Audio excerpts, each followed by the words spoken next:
chaos that Donald Trump has been inflicting on the American people since the very beginning of his presidency.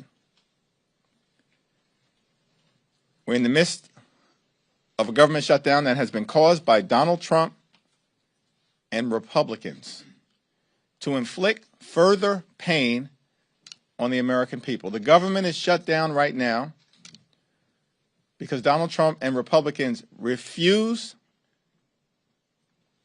to provide health care to working class Americans.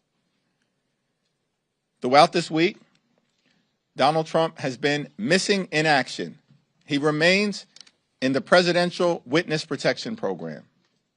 House Republicans are on vacation all across the country and the world, and Senate Republicans continue to vote on the same partisan Republican spending bill that's dead on arrival because it guts the health care of the American people.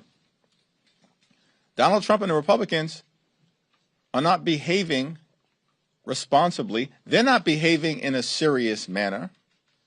They don't want to reopen the government, and they certainly do not want to address the health care crisis that Republicans have created throughout this year, including as it relates to their one big, ugly bill that hurts everyday Americans in order to reward their billionaire donors.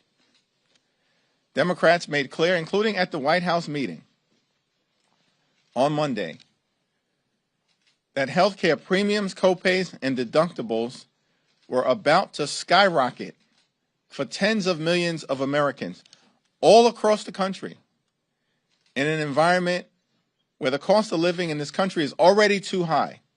Donald Trump has already made life more expensive because of his tariffs and failed Republican policies. But that cost of living crisis is about to get worse, particularly as it relates to health care costs. Here are just three examples as it relates to the types of skyrocketing health care costs that everyday Americans are about to confront. In the Commonwealth of Virginia, by way of example, just one plan. Currently, this health care plan costs an everyday American, a working class American, $595.94 a month. But because Republicans refuse to extend the Affordable Care Act tax credit, that same plan is going to go up to $1,890 per month. How is that possible for working families to afford? That's in Virginia.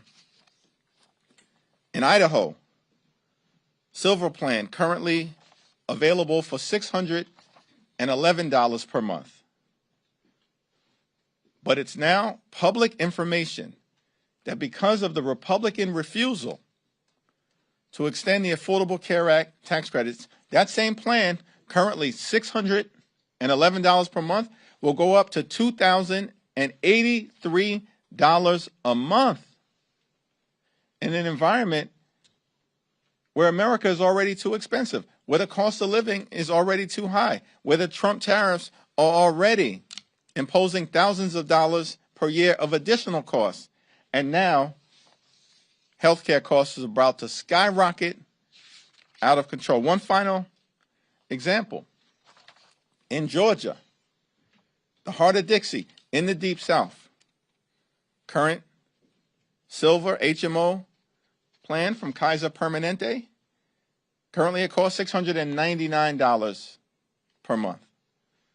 But because of the Republican refusal to extend the Affordable Care Act tax credits, that same plan, currently $699 per month, is about to skyrocket to $2,763 a month. This is going to cause medical bankruptcy for some and millions of others will be unable to afford the health care that they need for themselves, their children, and their families. This is why we need to deal with the Republican health care crisis right now, because the crisis is having real impact on working class Americans right now. And the notion that there's time to wait. Think about this, that Republicans spent all year focused on their one big ugly bill so they can permanently extend massive tax breaks for the wealthy, the well-off, and the well-connected, for their billionaire donors, in order to subsidize the lifestyles of the rich and shameless. That's what they've done all year. And these tax breaks for the wealthy and the well-off, they were scheduled to expire on December 31st. But they spent months obsessed with rewarding their billionaire donors with massive tax breaks, but now claim that the Affordable Care Act tax credits, which expire at the same time as those tax breaks for their wealthy friends, no, they can't be bothered. They can't be bothered with extending them right now. Why is this? Because Republicans just want to gut health care for the American people. And Democrats will continue to stand on the side of the American people, fight for their health care, and improve their quality of life. Questions? Majority Leader Thune, Speaker Johnson have said that they are willing to negotiate on the ACA tax credits, but only if the government is reopened. Is it that Democrats don't trust that they would negotiate in good faith without the leverage of a government shutdown? Well, we don't view a government shutdown as leverage. Republicans have shut the government down. Republicans control the House, the Senate, and the presidency. They've shut the government down. Now, of course, we've made clear we will work in a bipartisan way with our Republican colleagues to try to find a path forward, reopen the government, and reach a spending agreement, but it has to meet the needs of the American people. If we're going to vote affirmatively on a spending bill, I think the American people understand it's reasonable for us to make the point that that spending bill should actually improve the lives of the American people, particularly as it relates to dealing with the Republican health care crisis that is present right now.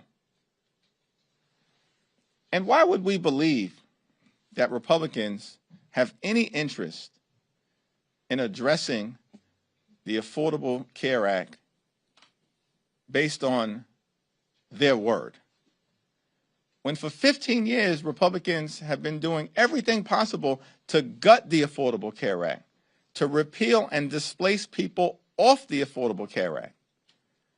And Democrats have pushed back aggressively against them, and thankfully, several years ago, with the courageous support of then Senator John McCain, we stopped the Trump Republican effort. Does that mean Democrats should hold out for a deal that's down on paper rather than one that's promised? It means that we need an ironclad legislative agreement to address the health care issues that we have raised, including the Affordable Care Act. Mr. Leader, good afternoon. Thank you. I know there's a lot of messaging going on both sides of the aisle, even inside your party. Ocasio-Cortez and Bernie Sanders, they had their feed. They seem to be getting a lot of attention here. There was a lot of criticism of the official Democratic feed, and glitches and everything else. To what do you attribute what Ocasio-Cortez and Sanders are doing compared to what you guys were doing and the criticism that was leveled?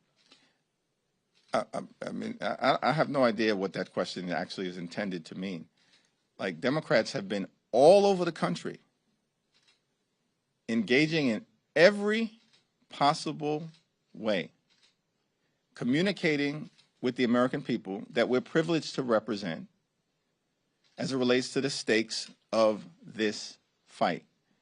And our position, from the most progressive member all the way through to our most moderate members, has been consistently clear. Cancel the cuts, lower the costs, save health care.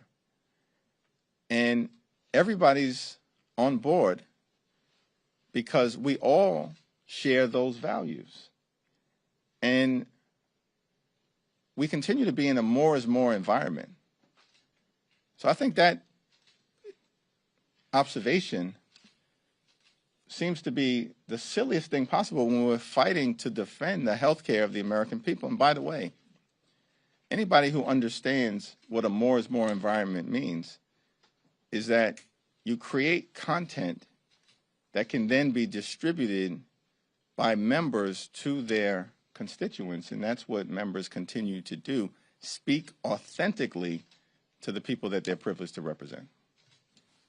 There are some reports floating around that Speaker Johnson might not bring the chamber back next week. What guidance have you gotten about next week's House schedule, and are you concerned about this further delaying the swearing in of Congresswoman-elect Adelita Grijalva? House Republicans continue to be on vacation, spread out across the country and the world, and this makes no sense. It's Exhibit A for the fact that House Republicans wanted to shut the government down and have no interest in reopening it because they don't want to provide health care to everyday Americans. Have you spoken to Speaker Johnson about the timing of swearing in of Adelita Grijalva, and if so, what did he say?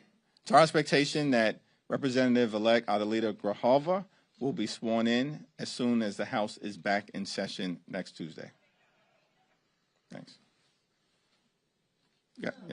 Congressman Khanna tweeted at Standing Hoyer about receiving APEC money, calling for him to step aside. Do you have any comments on the sentiment that he put out and APEC's response?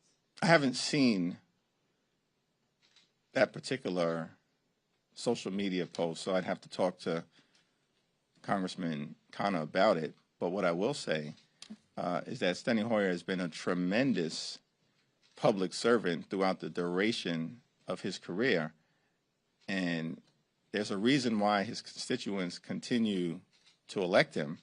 It's my expectation that that will continue. Thank you. Thanks. You got it. Yeah. Thank you, Leader Jeffries. The White House has said that it's preparing for mass layoffs all throughout the government, and President Trump himself posted a video of Russ Vought being depicted as the Grim Reaper. Do you have a response to the cuts that might be impending given the ongoing shutdown? Well, Donald Trump and Republicans have shut the government down as part of their ongoing effort to inflict pain and suffering on the American people. This is day 3 of the Trump shutdown, but it's day 257 of the chaos that Donald Trump and his administration and Republicans have been inflicting on the American people, including mass firings that they've already done outside of a government shutdown. This is who they are. Cruelty is the point when it comes to Trump policies. And his administration and Republican control of the House and the Senate has been a complete and total failure. And the American people know it. The overwhelming majority of the American people have already come to the conclusion that the country is moving in the wrong direction, that costs are too high, that the Trump tariffs have been a failure, that Republicans have broken our health care system, that the flood of extremism that has been unleashed on the American people, on black and brown communities, on law-abiding immigrant families, on the rule of law, on the American way of life itself, is out of control. And that Donald Trump and Republicans have failed to keep their core promise, which is to make life better and more affordable for the American people. Costs haven't gone down, they're going up. And healthcare costs are about to skyrocket because of the Republican refusal to extend the Affordable Care Act tax credits or address the healthcare crisis that they've created. Last night, the president also posted a video of an artificial intelligence-generated video of you being thrown "Make America Great Again" hat. How do you have a response just to the videos and comments that he's been making on social media about you and Leader Jeffries, and how do you believe that may impact your ability to negotiate with them?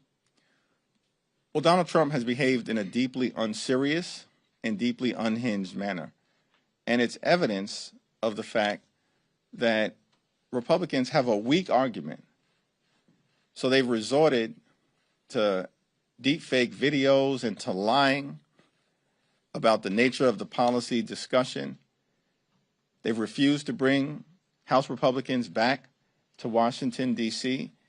It's all evidence of the fact that Republicans are unserious. They know that Democrats are standing on the side of the American people by fighting to defend their health care, defend hospitals and nursing homes and community-based health centers that are closing all across America because of the Republican action taken in their one big ugly bill. They're on defense because they know that they enacted the largest cut to Medicaid in American history. They're on defense because Republicans know that as a result of their actions, the country is about to face a $536 billion cut to Medicare at the end of the year if Congress doesn't act. They're on defense because they know the Affordable Care Act tax credits are popular with the American people because the American people know that we should be standing on the side of working class Americans. That's what Democrats are doing, as opposed to Republicans always being on the side of the wealthy, the well-off, and the well-connected. Thank you, Leader. You've taken a hardline stance on these Affordable Care Act tax subsidies. It impacts roughly 20 million people, which is 5 to 6% of the population. Is it really worth burdening the rest of the country, the rest of the 95% of the country, with a government shutdown over something that impacts only 5 to 6%? We've made this healthcare fight about all of the things, all of the people. And by the way, just to be clear, everyone is about to experience dramatically increased premiums, copays, and deductibles because of the Republican healthcare crisis. Everyone in America. And as that happens, they'll know that this is a result of Donald Trump and failed Republican policies who have launched the largest assault on health care in American history. It's a Republican assault on the health care of rural America, urban America, small town America, the heartland of America, and black and brown communities all across America. It's an unprecedented Republican assault on health care and a massive crisis that impacts everyone, which is why we've been very clear. We're fighting for everyone. And the reality is the dramatic increases in health care premiums that the American people are about to experience, some are connected to the Affordable Care Act tax subsidies and tax credits that Republicans are unwilling to renew in states like Virginia, a purple state, in states like Idaho and Georgia. These are red states.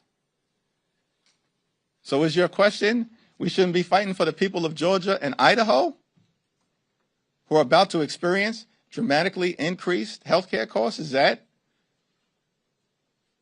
not a good fight for us to wage? We're standing up for Republican constituents because Republicans won't stand up for their own constituents. But this is everyone in America. Everyone in America is suffering because of the cost of living crisis caused by Donald Trump's failed policies, and everyone in America is suffering from the Republican health care crisis. They said they're willing to negotiate. Everyone. When it reopens. Thank you, Leader. Congressman Ralph Norman has filed legislation to abolish paychecks for members of Congress during a government shutdown with no payback. Seeing as tens of thousands of Americans will now go without pay for the foreseeable future as a result of the government shutting down, would you agree that members of Congress should also go without pay, and is that something you would support? Yeah, I haven't had a conversation with Ralph Norman or seen that legislation. Thanks. Thank you, Leader Jeffries. To the earlier question on Republicans possibly not coming back to the House next week, if they don't, would you still bring House Democrats back into town, similar to what you did this week? Yes. Thank you. Some Republicans are saying that they won't support any ACA subsidies without high protections. Is that something that Democrats are looking to support? Here's the problem with Republicans. They continue to try to jam their extreme right-wing ideology down the throats of the American people. When will they learn their lesson? I mean, this is about the health care of everyday Americans. They continue to try to confuse the issue. We're fighting for hard-working American taxpayers to make sure that working-class Americans don't continue to suffer from the Republican health care crisis. And now Republicans want to inject other issues These aren't serious individuals. They want to keep the government shut down. They shut it down, and now they want to keep it shut down. And the American people know it. Leader Jeffries, could you elaborate on what you meant by when you said the president was in the Presidential Witness Protection Program? Donald Trump continues to hide behind deep fake videos since the meeting in the Oval Office on Monday. And it's reasonable for the American people to wonder what's going on. Why is there no presidential leadership? Vice President Vance offered to come up to Capitol Hill. I've been here all week. We've heard nothing. Radio silence from the White House, radio silence from House Republicans, and radio silence from Senate Republicans because they're not serious. They wanted to shut the government down. They want to inflict pain on the American people. They want to continue the chaos that has been unleashed from the very beginning. They don't want to do anything about the cost of living crisis that Republicans have created, making life more expensive, groceries more expensive, housing costs more expensive, electricity bills skyrocketing and through the roof all across America. And now, because of Republican inaction and the cruelty of their policies connected to the healthcare crisis that they've created, premiums, copays, and deductibles are about to skyrocket as well. This is the consequence of complete control of government in Washington, D.C. by Republicans. And the American people, everyday Americans, are suffering. And the only group of people benefiting from Republican policies right now are their billionaire donors. Thank you.